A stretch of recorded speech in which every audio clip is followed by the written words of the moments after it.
welcome back. This is Tina with the Cookie Kitchen, and we're going to move right along with the next sandwich I grew up with.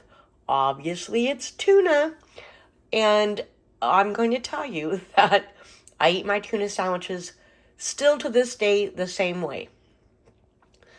It's one of the few things I will use sweet relish for, because I'm a dill pickle gal. Sometimes we would also put chopped olives in it, but I'm just going to make this like, I have since I was 10, how my mom and dad made it for us. And then one other little variation of that I actually got from the cafeteria. Me and my sister used to make it all the time growing up for ourselves.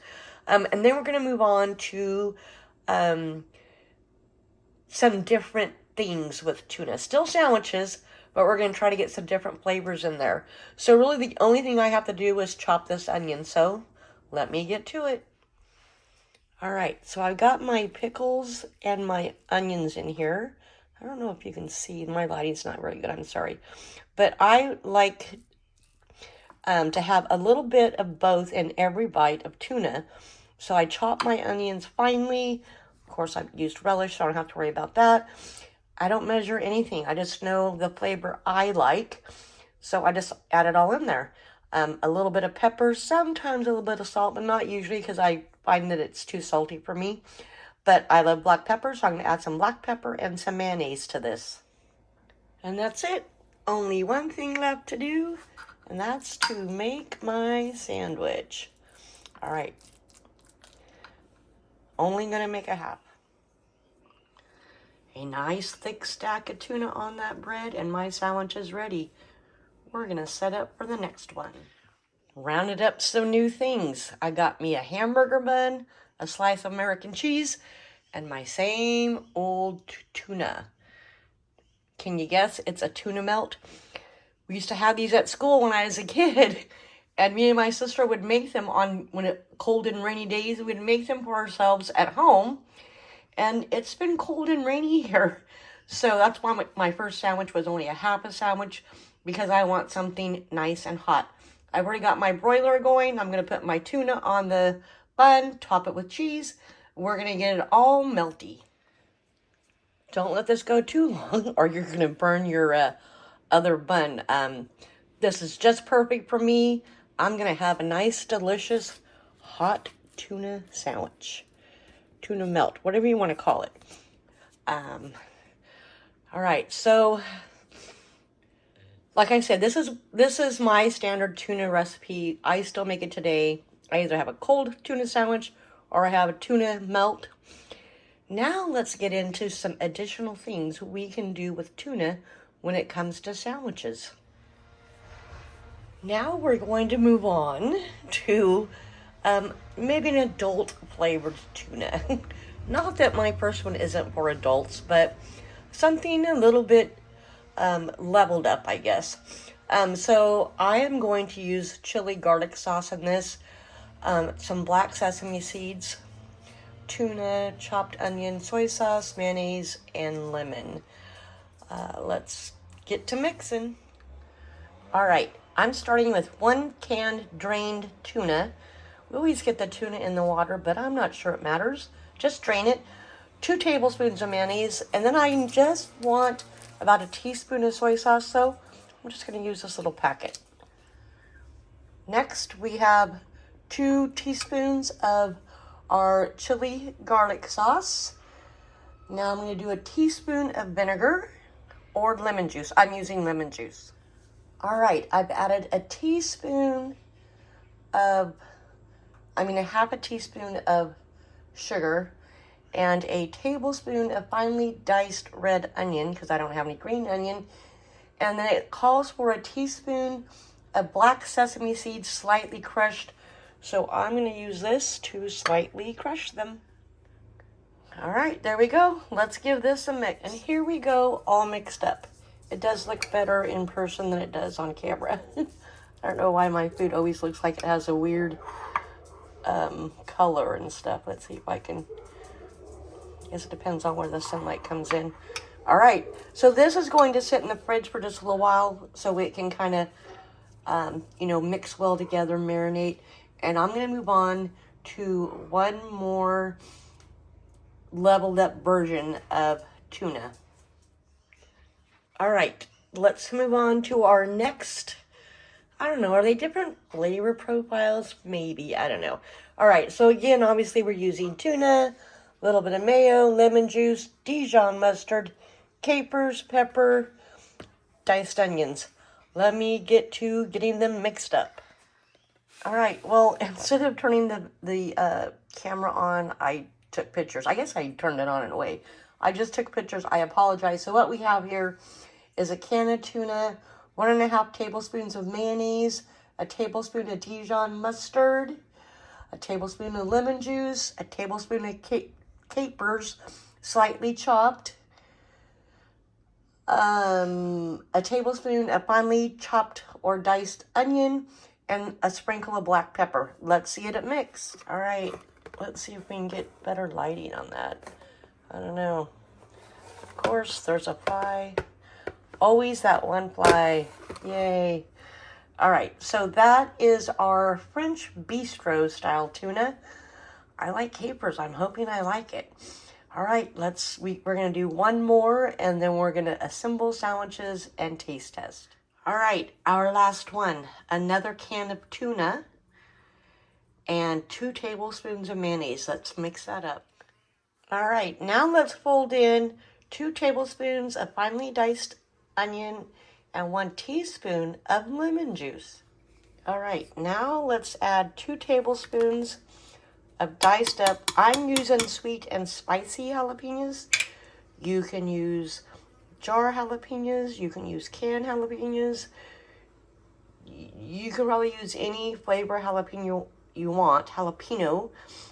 Sorry, I'm getting lazy here with the way I talk. I don't think it will matter. So mix this up. We're going to put it in the fridge. We have one more ingredient, but I don't want to add it until right before we make our sandwiches. All right. Our secret ingredient in our last tuna salad flavor profile mix is avocado. I'm just going to slightly mash it, chunk it up, and throw it in our tuna with our, I think it was jalapenos, right? The sweet and spicy, yeah. All right, here's our finished sweet and spicy jalapenos with avocado. This is our chili garlic, and this is our capers. And we're just going to put them on a pita bread and give them a try. So the first thing I'm going to do is I'm going to put cabbage on the pita bread and then load it up with some tuna. All right, can you see that? I've just stuffed the coleslaw mix down in there. There's no dressing on the coleslaw mix. It's just raw cabbage with no dressing. Let's add the tuna. All right, our pita bread is pretty much loaded. I've cut it in half for Kyle to have half and for me to have half. And remember, we have never had this before. I have never made it. So if we don't like it, you'll know right up front. I like this. It's like a fancy tuna sandwich. That's pretty good. Okay. So, again, now that a little bit of that spice is hitting from the jalapenos. Get the jalapenos you like. If you don't like your jalapenos, maybe some mild diced green chilies. Add just a little bit of extra flavor in there. This is pretty darn good. So I'm going to load up the other half of our pita with a different type of tuna, and then we'll come back and taste that as well. All right, now we are going to taste test the chili garlic.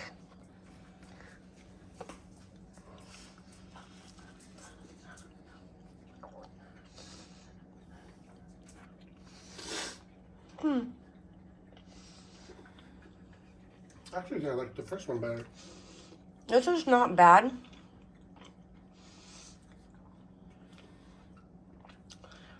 Maybe it needs more chili garlic sauce. I don't feel a lot of flavor there. Yeah. Kind of bland. It bland. almost tastes like salmon to me. Oh, yeah, you're right. Okay, so it's not bad, but not something that we would probably make every night.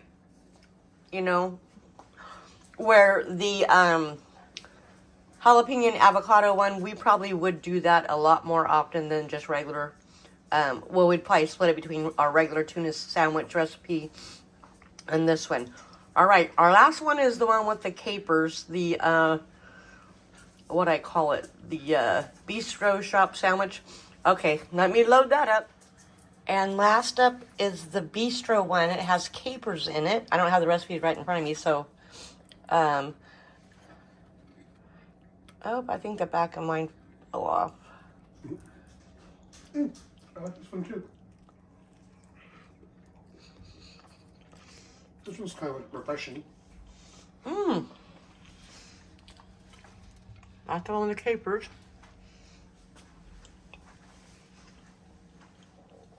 And that does have a very refreshing flavor.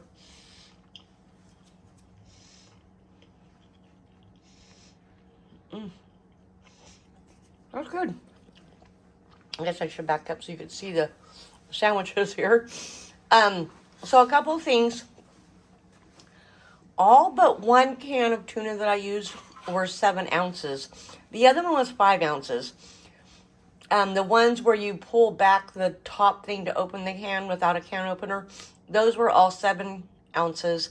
The one where I had to use a can opener was only 5 ounces. But even that one, in fact, that was our favorite one. So remember that. You could put these on bread. You could make a wrap.